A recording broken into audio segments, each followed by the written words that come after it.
welcome to another amazing episode here of Cookies Enabled. And tonight we have jammed a ton into this episode. We are talking about so much that we actually had to break it up into two sections. So let's take it away to earlier day self, Will, and Andrew with the first half of our show. So be right back, everybody. Hello, everyone. Welcome. As you can tell, we are filming this part earlier in the day, and we have Andrew here live with us, which we have tons of news crammed into this episode. Lots of space news, science news, all kinds of news today, and awesome memes, too. So stick around, and let's see here. We got, I don't even know. We usually start with SpaceX, so I guess let's start there. We're going to start with SpaceX. I am going to preface that with... tiny little update, and I'm pretty sure we will have more on this channel coming soon about it. We talked last week that I was preparing to meet my brother, and I finally got to meet him on Sunday. Yay! It was one of the weirdest, most surreal days I've ever experienced in my life. I can say that 100%. We're only half brothers, but he looks like me, talks like me. We have the same mannerisms, to an extent, the same speech patterns. It was very uncanny sitting across from each other at dinner. But it was a magical day. It was just filled with nothing but happiness and joy. I can only imagine, right? And it's a new chapter in my life, and I think definitely we're going to try to get him on here sometime to share our story. I think that'd be a really fun one to share with you guys. We can dive into genetics and all of that as well. Could make for a very interesting episode. Stay tuned for more to come from that. Definitely. I'm sure that will happen. He's a musician too, so we might be able to include him in with a music episode with Andy, maybe have them discuss some topics. I don't know, we'll just throw stuff at the wall and see what sticks. Absolutely. SpaceX, we're getting closer. From what I've read, Texas government is actually trying to push the FAA towards certifying the Boca Chica launch site. Interesting. From that article that I read, it sounds like, it's definitely economic. Okay. You know, Texas wants, and I think it definitely would be good for their economy. They would have to build more sites, either for manufacturing or testing in other parts of the state. So we're still waiting on that, but we are getting closer. They've been testing the Mechazilla launch system. Yes, they have. So they stacked it, I think, a total of 4 times. So we saw the first stacking several weeks ago when they used the chopsticks, they call them, on Mechazilla to... Exactly. Love it. Now, just like everything with SpaceX, the more they do it, the better they get, the faster they get. As you'd expect. With some of their, they did, within a month or two, they did refurbish on one of their Falcon on their boosters, and it went back up when it used to take a few years. Exactly. So faster and faster. Huge response time, So within 4 tests of Mechazilla, they got the first one took hours upon hours to get it. Again, they've never done it before. I think the second one took a little over 3.5 hours, I believe. Let me take a look. I've got the stuff in front of me. You're good. We're watching the little thing. Yes, you got your tablet here. I'm playing around with mobile hotspots. Never thought to do that before. Yes, so fun. So that lets me bring up my Fire tablet so I can keep this data instead of trying to remember it, because I always forget half of it once we go live. I know, I do too. I'm like, oh. So we've gotten it to just over an hour of picking up the booster, setting that on the launch pad, then picking up the StarShip and placing that on top of the booster. So that's really what they're going for, the rapid reusability of StarShip. And that's what they want. They're showing the first signs that they can actually do multiple launches per day, which is what we're going to need. Exactly. Again, as some of our other videos and clips that we've shown, they put Starship on the booster, they get that into orbit, but to save weight, they can't take all the fuel. Right. So then they put a fuel Starship that's nothing but a big ass fuel tank. Right. They put that on the same booster that just landed, then send that up to rendezvous with the Starship they just sent up, refuel it, and then that heads off to the moon or Mars or wherever. Exactly. But you need to do that as fast as you can. So given that they can do this in about an hour now, that means you launch Starship into orbit, booster lands, they test it, make sure it's good to go, they move it back onto from the landing pad, which is right next to Mechazilla. Right. It picks it up. Within an hour, it's got it on its launch pad with the fueling rocket on top, Right. and they launch it up again. So two launches for one flight. You could theoretically do 4 or 5 in one day, so and that means you've got 4 or 5 Starships on the way to the moon or to Mars or wherever. So they're really getting this kind of dialed in and under control. Sorry about that. It does sound like it definitely sounds like these guys have really gotten this down to a great science. I mean, you're seeing in this video that it's very much sped up. It's only like 17 seconds. Obviously, like you're telling us, it took hours to do this. And the original video, I think, was just over, just under 3 hours. And it showed the whole thing being put together. So it was a long, slow process. It does take time. But again, they have proven over and over that they know how to innovate, they know how to change. Even the latest Raptor 2 engines, half the parts are gone off of it. They say one of the big ideals of engineering is getting rid of what you don't need. Simplify. Exactly, The more complicated it is, the more chances it has to break. And so they'll look at this and say, do we need that part? No. Can we use this part to... it makes me think of, what was it, Armageddon, when the whole crew go into the training place with the armadillo, and they're just ripping wires out and stuff, and pulls this out. What the hell is this? Some sci-fi ice cream scoop, and tosses it aside. That's what you do in engineering. I mean, obviously, you want to stay safe and make sure everything is up to their tolerances. But at the end of the day, you think, do we need this piece? Can we do it without this piece? Can we do it better? And that's what they're doing with everything. Everything changes. The iterations are lighter. They go with a different material. It's fun to watch this rapid R&D that's happening at Boca Chica. This is super cool. You've got dozens and dozens of basic geniuses just working on these rockets and trying to make it as economical and as fast as possible. So we're seeing a lot. I'm excited. That's about it we got for SpaceX. They did launch one of their one of their barges is en route to wherever that's going to be for the 6th consecutive Starlink launch of this year. Cool. So we're into March and they're already doing the 6th, which is impressive. Yeah, that's really impressive. That's, like you said, they're definitely crunching their time down on everything, which is great. And what they're capable of would not have happened without all of this research and development, and knowing that they can have a rocket in the air very, very quickly. Again, I know we try not to get political on this page, but we've talked multiple times on the issues with the Ukraine and Russia. It wasn't really a threat, but there was the international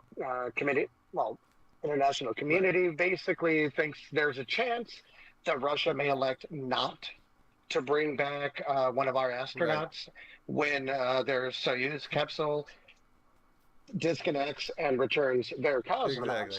Now, that's when you know stuff's messed up, when the tensions bleed over into the scientific community, Right. which usually stays away from Yeah. that. Again, this is an unsubstantiated Right. rumor, but in the worst case scenario, if they leave without him, Right. within a few Yeah. days, SpaceX can have one of their Crew Dragons mounted, tested, ready to Right. go. They'll send that up. They'll pick them up and bring them Yep. back to U.S. territory. Absolutely. Yeah. And in decades past, before SpaceX, that would have been absolutely impossible. It would have been really, really, really hard. It's straight up almost impossible. Like, we would have had to pull so many strings, it would have hurt. So, And we wouldn't have been able to do like, it for at least right. 10 weeks. That Yeah. was, Yeah. there was only one time that we had 2 shuttles ready to Right. go, where we had Right. 2, or a few times. But the logistics, when they don't have the infrastructure set Exactly. up, when before SpaceX we relied on the United Launch Alliance or Roscosmos to ferry our astronauts back and forth, we would have been in a really bad situation. Yep. But now with SpaceX, and they've already offered, if, like, you know what, if we need to, we'll do Right. it. And if the Russians decide to detach some of their modules from the space station, we can send up some of our Dragon capsules to maintain it and use their thrust to keep it in orbit. Right. So at this point, there's not as much reliance on certain countries for the space station to continue to work. And it's because of the advancements that groups like SpaceX, Blue Origin, even Astra Right. that are doing. So I think it's important, and I think it is definitely going to help things out Yeah. here. Absolutely. I think it'll be huge. And we'll see how that goes. And yeah, speaking of Astra, Yeah. we talked about that last did, week yeah. with their they went boom. Well, they did a successful Yes, one. they did. They did a next one, second tank, basically. This was for some private satellite companies that contracted with them to take their small, they call them like CubeSats. They're about that they're big, like pretty the size small. of a toaster. Like, They're What, tiny 2 little loaves of things. bread, maybe ish, or like 2 Kleenex boxes, kind They'll of. go from, well, they'll go from anywhere the size of a toaster up to a microwave or Okay, so. that makes but they're more still sense. That's small. better. Yeah. Yeah. Astra had a perfectly successful launch. Nice. Again, they're small. They're not really looking into the interplanetary missions right now, or even major payloads, Right. or space station or anything. They want to corner the market in small satellites Oh. and small payloads. Okay. So the rocket's only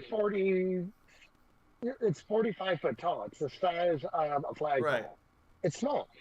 But it has to be small because they're launching, some startup company wants to launch a few weather satellites the size of toasters. Right.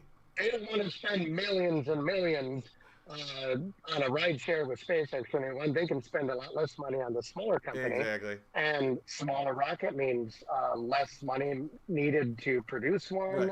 They're also looking at reusability. So it kind of fits into a different market that is commercial space exploration, which we're starting to see kind of happen. So they're making progress. They got some of their client satellites into orbit. That's important. I know a few, and the last one obviously didn't make it because of an anomaly. But again, it's going to happen sometime. Yep. Pretty much. SpaceX will lose a rocket at some point in the future. Yep. We know that. It's going to happen. Airplanes crash once in a while. Yep. And nothing can be 100% perfect. But you know what? They're doing their best. And within a month, they recovered and had a successful launch. So they must have learned a lot. They must have tested. Yeah, in 1 month, that's a huge amount of... I mean, that's huge that they recovered that quickly. And we're 100% successful without, any real hiccups at all. Yeah, they mentioned that everything... So, The article had posted everything was right. nominal during the launch and everything worked perfectly. So, you know, good job, guys. Yay, Astra. That's Awesome. you're doing a lot more important work than any of us Right. are. We're just two talking heads on YouTube. We But try. kudos to you. We're proud of you, and it brings us just much closer to whatever else we're going to find in the Right. universe. Right. Which, I mean, kind of And leads us to our next one, actually, a little bit, because it sounds like NASA's kind of trying to get back to the moon again. Now they have a whole well, we've been plan. trying for a long Yeah, they time. have been trying, They've been actually, yeah. working. Well, it's called the Artemis Right. mission, and they've been Right. working on this for many, many Yeah, years. this is nothing new. This is a test flight, so it's not going to have any astronauts on board, but it is going to be testing the Orion capsule, which think a bigger, upgraded Apollo capsule, like Apollo capsule meets Crew Dragon. Okay. Okay, so that I get you. Yeah, that's They reasonable. originally were trying for the contract to take astronauts to the space station. Right. SpaceX won out over them, but they're still working on this for. I mean, NASA's still giving them money, Right. and obviously, they're getting very, very close. It sounds like it. It's going to be a little bit because they've stacked the entire rocket, and it's on what do they call that? Was it the Space Launch System? Is what Okay. they call Huh. it. Just looks like it's just a big ass Yeah, rocket. pretty That's much. all. But it's stacked. It's ready. It's getting ready to roll out onto the launch pad. And once it gets there, they're going to do what they call a dry wet rehearsal. Okay. And by that, when they say wet, it's because they will actually fuel it up, Right. fill the tanks with fuel to make sure that they can maintain the pressures, do everything right. Right. And they'll do on a simulated launch countdown to 10 seconds, to T minus 10 seconds, just to make sure the rocket knows, and the computers and all of its systems know how to react. They will simulate an abort. Okay. They'll do every test up to those last few seconds when the boosters light and there's no turning back. Interesting. Well, So I mean, that's going to take about a week to a week and a half, I think, till they do the dry, to the wet rehearsal. Then they're going to have to move it back into the vertical assembly building. And then they have to take it apart again, do final tests. So it's still months away. Right. But this is the first time we're going to see the whole thing rolled out to the launch pad for testing. And that's exciting. So I'm really That's excited. super exciting just to see. It's like, ooh. But I mean, getting to the moon is always cool. I'm going to put all the links below because I kind of ripped apart all the different links and stuff that were supplied here. And NASA's got like a whole website built up for this Artemis project. Because, like Andrew said, they've been working on this forever. So take a look at the links in the description below if you're interested in like what this graph is showing and how it's going to get to the moon and around the moon and all that fun stuff. It's really cool.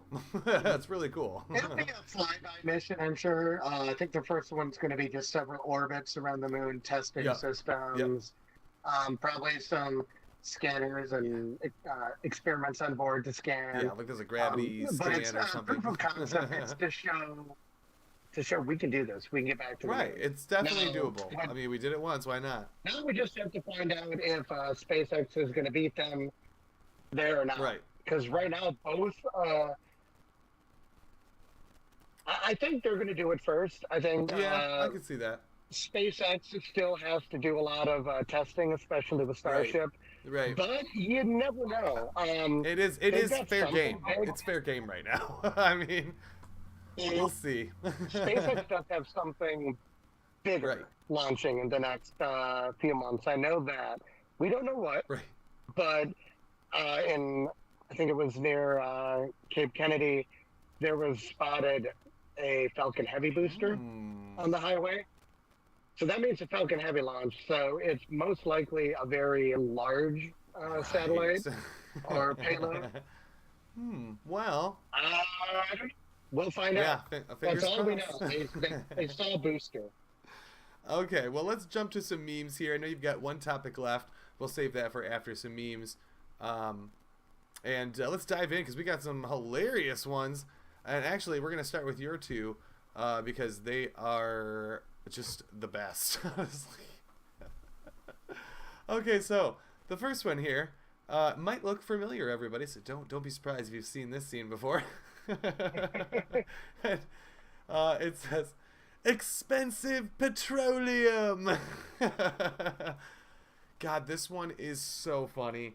I love Harry Potter, so I'm sorry, all you Harry Potter fans out there. We're not necessarily mocking Harry here, but I mean the expecto patronum or whatever was really close to expensive petroleum. Expecto patronum. Yeah, expecto patronum. Thank you.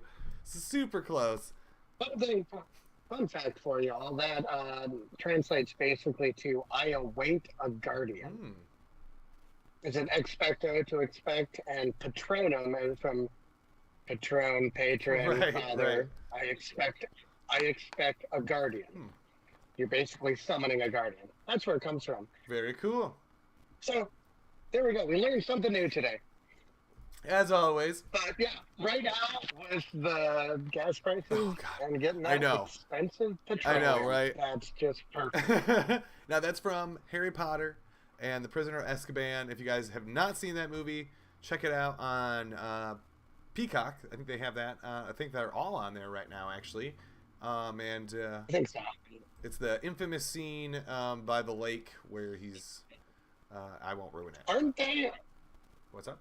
Wouldn't they also be on Disney Plus? Because doesn't Disney own? Yeah, it should. Oh, maybe, you know what? No, that might be Warner Brothers, actually, necessarily, because isn't that part of Universal?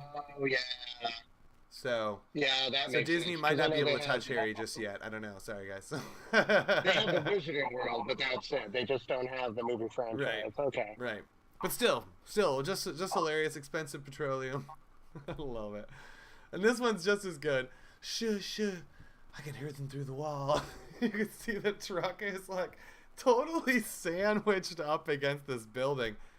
I don't even know how. This must have been a storm or something. I'm trying to figure out how this truck even got. No, I think he was trying to make a turn through that, thought he had enough room, and now he's jackknifed and kind of screwed his trailer. It looks like he's overextended a little bit. Like the butt is actually coming back in on the front. He's totally overjacking. I think he was going... Wow. I think he was going down the driveway and then turned to come back towards us, and he got it. But once he got there, he realized... couldn't get all the way around. But it's like you're pressing the door. Hey guys, what you saying? I can barely hear you. Oh my god. That's an old one. I've had that for years, and I absolutely love that's a great one. That is such a good one. Oh my god. Sorry. Just a Okay, so my first one here is reasons why the printer doesn't work. And it shows a giant circle graph here, and it is just a giant ball of red. There's no actual graphs to read here. And the key says, in a little red square, it hates you. That's why it's not working. It just hates you. And I don't know why this graph reminds me so much of the amazing scene from Office Space where they destroy, which is technically not a printer, a fax machine on the hill, because the fax machine is not working. But still a printer, Yeah, it was a printer fax copier. I mean, if you think printers are bad, fax machines were even more finicky to deal with. So you see that in the earlier scene. Yes. Where they're just gets distracting, goes PC love letter. Yes. And just bashes it.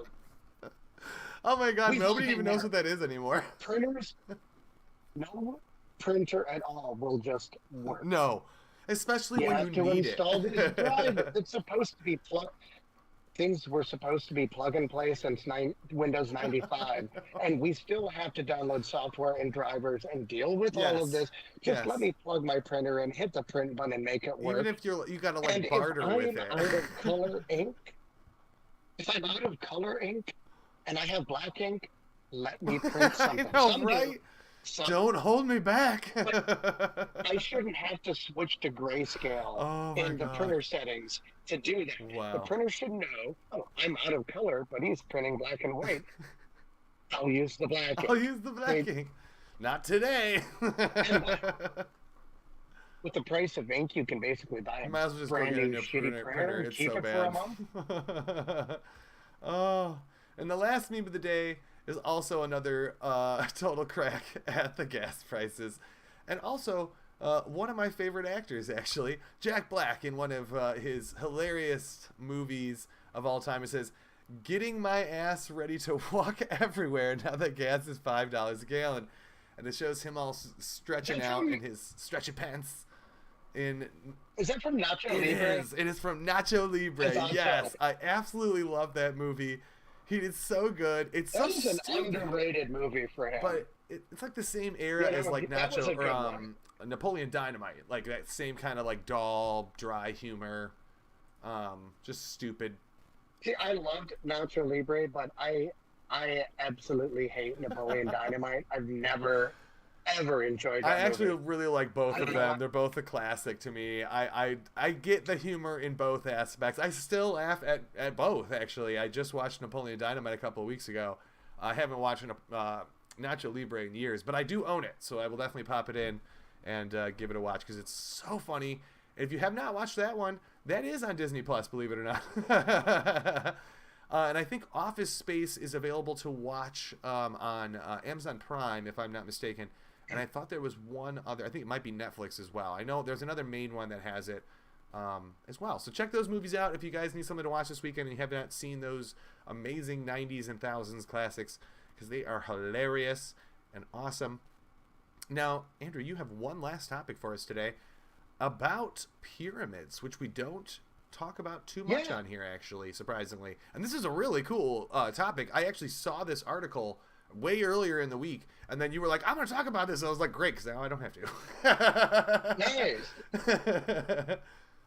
Well, no, I mean, we've used every way that we thought imaginable to an extent to map out the inside of these Pretty pyramids. much. You know, there's a lot of, I mean, they're ancient. There's probably a lot of corridors and passageways that have collapsed, Oh my God, or right? that we don't know where they are, how to even get into.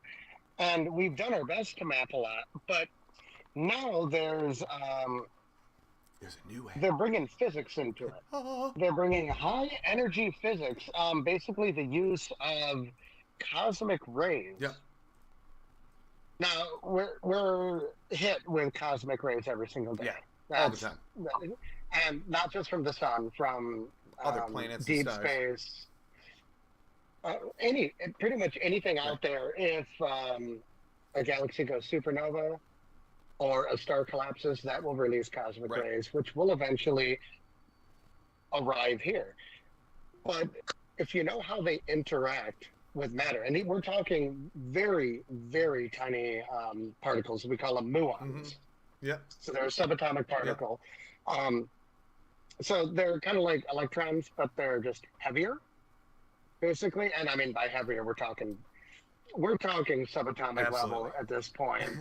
And but they can, because of their energy and size, even although technically by some physics standards they don't even have a mass. Right. We're not really getting into that side of it. Wrap that around your brain for a moment. It exists. But, yeah. That's for a different task. Right. That's for a different episode. Another main episode. episode. But because of that, they can penetrate into some of these massive objects much more easily. It's why, even for other particles, like the protons and subatomic particles released inside nuclear reactors, it's why they're encased in foot after foot of steel and concrete to prevent those particles from getting out. Makes safes look So how do you see through a pyramid? You find a way to detect these cosmic rays, and you find a way to predict how they behave when going through different amounts of matter, different types of matter, different states of matter. And if you can figure that out, then you take a giant telescope sensor and you put it on one side of the pyramid, and you just let all of those cosmic rays hit the sensor, and you take that data and you compare it to what you know about how these muons affect different materials. It's basically a super advanced quantum level X-ray Yeah, it's machine. almost like they're doing like an electron microscope, but on a grand scale. Like you are straight up stretching this microscope out, and you're going to be shooting beams through a whole building, scanning every type of material throughout that building. And that is just Yeah, awesome. well, they're even the article calls it a muon Oh, telescope. that's cool. I love that.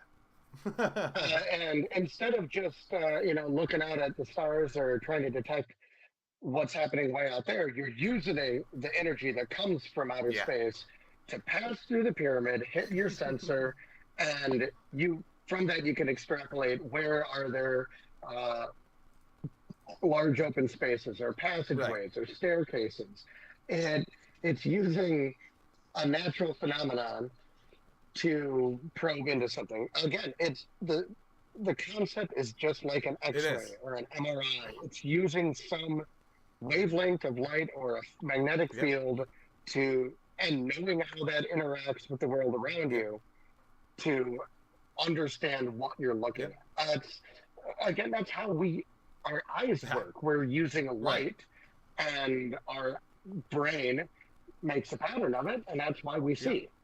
Yeah, this is such cool, like almost semi-revolutionary way of scanning, not just old, ancient, thousands of old, years old, pieces of, just ancient stuff, but like whole scaled buildings and mountains and air regions that we didn't think we could scan before may now be possible with this kind of crazy technology. So this is very cool, and it sounds extremely You definitely plausible, could. like And very I mean, doable. you could get a better look at, say, the deep interior of all that concrete Right. at the Hoover Dam. You could probably utilize it to get more accurate maps of the catacombs in Oh Paris. yeah. Yep. There are anything Even that's like deep buried sea that you stuff can't probably see. too. You know. But we'll see. We'll see. Yeah. Maybe not. I don't know. Because water Again, is different when it the comes to. limitations are that it takes a lot of time Right. in order for the sensors to absorb enough cosmic rays to even give you an Right. image. So it wouldn't really be practical for uh, everyday use or even military. You Right. couldn't use a muon telescope to see if there's a guy behind that wall, because by the time you detect enough muons to and compare them to know if he's behind Right. there, he's not there anymore. At that point, use a drone or heat Yeah. vision. There you go. But Yeah. this is definitely going to, I think, progress a lot. Some of our scientific research into these areas we don't know much Right. about. Great Wall of China, Machu Picchu, anywhere, Yep. things like that that you can't take apart to look inside. Exactly. This is going to be a Because, gateway of scanning and seeing what's people in get, there without yeah, having to disturb it, which is so cool and very awesome. So yeah, cool. people get a little upset if you start breaking down the wonders of the world. A little So bit. best we not do Yeah, we're that. not trying to break anything apart. We're just trying to understand it without destroying it Exactly. and then preserve it. Yeah. And I think we're going to see that. And it's going to be very interesting to see what comes out of this. Exactly. And if we get some more news, we'll share it with But y'all. yes, yes. So, Now, thank you again, Andrew. I will be taking over the show here in just a second, so stick with me, everybody. I'll see you in just a minute. Okay, I am back, obviously, and thank you for sticking with me. I know I had a few viewers at the beginning, and it's kind of been jumping in and out, so thank you for the few that are tuning in. I have a few last topics for you guys today, and it's actually some good news, especially if you're interested in upgrading your computer or your PC. I haven't really had a lot of like tech news lately. It's been like little gadgets like the mosquito devices and stuff. This is actual chips and parts straight from Advanced Micro Devices, or AMD as they are more preferably known. But this is obviously Intel's biggest competitor, which is the AMD Ryzen series, and it has done very well for itself. But they have become extremely hard to find because of the chip shortage that's going on, not just in the United States. This is literally happening around the world. And I have a video coming out next Monday that explains this whole chip shortage thing. So I'm not going to dive into why we're in this shortage. And I don't have to, because AMD's coming out with their own solution, which is kind of what I'm going to talk about in the video on Monday. So here we are with the newer... It's not new. These are not newer processors, but they are different than the ones they had out. So obviously they're calling them new, but it's old architecture. So this is using the Zen 3 architecture. Obviously they have newer architecture out other than Zen 3. And so it's using older architecture, but they have pumped the brakes and put even more in here. They made it as budget friendly as possible.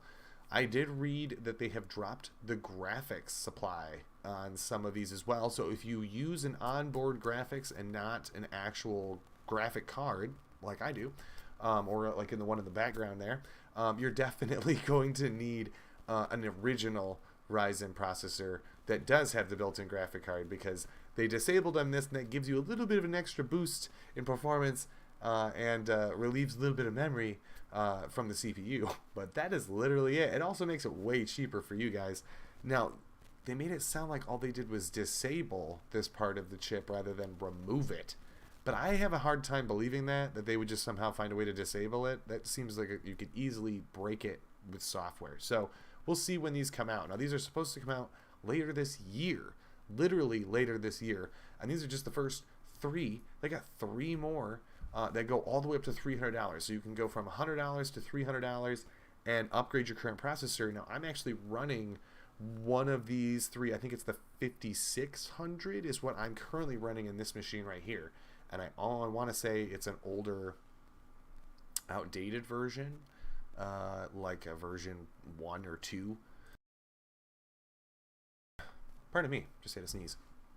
But anyway, so it definitely could be upgraded. I'm sure I would get a huge speed boost with the upgraded CPU. But again, do I really want to drop $200 right now? Not necessarily, but maybe in like 6 months when this thing comes out, that actually might be reasonable, and that might be way easier to find as well than the older processors, even still 6 months down the road. So keep that in mind. If you guys are looking to upgrade your computer, you do have options. AMD's throwing a bunch at you here. If you can't get their original newer architecture that's like been put on hold or out of stock for almost years now in some cases, these are going to be your saving grace. Plus, they're budget friendly. Check out the links below if you're looking at the specs. Keep an eye on the levels of cache. Apparently that has been kind of slashed a little too. Apparently that changes the price. So keep that in mind. Now, on to something else.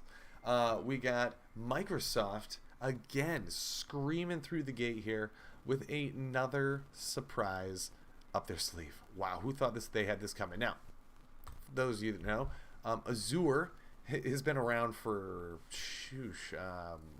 5-6 years. Please correct me in the comments. Nobody's watching right now, unfortunately, so nobody can correct me, but later please drop it in the comments if you watch it. Pardon me. So Azure Quantum was the same kind of group. It's a server level idea of having a server quantum computer as your backbone to your cloud. That's going to help break down more calculations for the users on the smaller machines around you, on your phone, on your computer, on your laptop, whatever, your smart board, and Surface Hub or whatever you're using. You're going to want something powerful behind it, and that's where Azure Quantum's coming in. So the biggest issues they've been dealing with over the last few years has been trying to cool the temperatures down and use the right materials and just theorizing stuff that's really never been thought of before. And now they've had a breakthrough. They had a really big breakthrough, actually. In this case, they found a way to literally build a qubit, which is a I'm sorry, let me pull up some stuff here so I don't just totally butcher this pronunciation. It's called a Majora building block, and that's kind of what you're seeing demonstrated on the screen here. Now, this is a quantum state, which means it's kind of subatomic matter. It doesn't exist for a super long period of time, and it does not like to exist naturally. So that means it really fights the engineers that are trying to create it. As it's being created in the lab, it's also being destroyed simultaneously. So they found a way to do this, creating these actual building blocks by doing topographical. Oh shoot! I just lost it. Where was it? It's the Microsoft's Copenhagen Quantum Materials Lab is where they have been doing all of this work and putting all this together. I have a few other images for you. You're going to see a lot in this little video, so I'm going to let that play for a minute here. Man, this article is really super long. I'm sorry. I really had to dig through it just to figure out exactly what to talk about. So I'm sorry this is taking me so long, everybody. So yeah, it's a topological qubit, and that is what they created. Now they did this by a chemical and molecular process inside of a vacuum machine, which I know it sounds confusing, but essentially inside this vacuum, they have lowered the temperature of this computer way down to almost absolute zero, which is what you need to create that state of like semi-matter, semi-chemical, and that is the state they're looking for, and they create this qubit that allows them to literally store and calculate large, vast amounts of data in mere seconds without any real struggle. So now this is huge, because if they can sustain this, which it sounds like they have found a way to do that, then they can start finding a way to make this producible and actually manufacture this out to the world. The other thing they don't have is they don't have the code. No one's had to code a quantum computer before. So they're still engineering all of that side of the science. So if you guys are into this stuff and you know some of this quantum theory, code, mechanics stuff, they might need you. You might be looking at a job at Microsoft. I unfortunately know nothing of this stuff other than semi how it works, and like the quantum state of matter and how that interferes and works with the machine. One of the illustrations they give is the fact that you want to think of a quantum computer as like a room full of spinning plates and they're all on one stick. And if one plate just spins a little too far and bumps another plate, then they all just go down. And so that's really kind of what's happening inside the processor. If they can find a way to stabilize each one of those plates and keep it spinning, then you'll have a working processor / CPU, quantum CPU, that we're all looking to hopefully come up with one day. Now, like I said, it sounds like Microsoft's team has been working on this for over probably almost a decade or so, and is just been put into the history books for breaking the mold again. So, well done, Microsoft. And we're actually not done with Microsoft news yet. I got one last product for you here.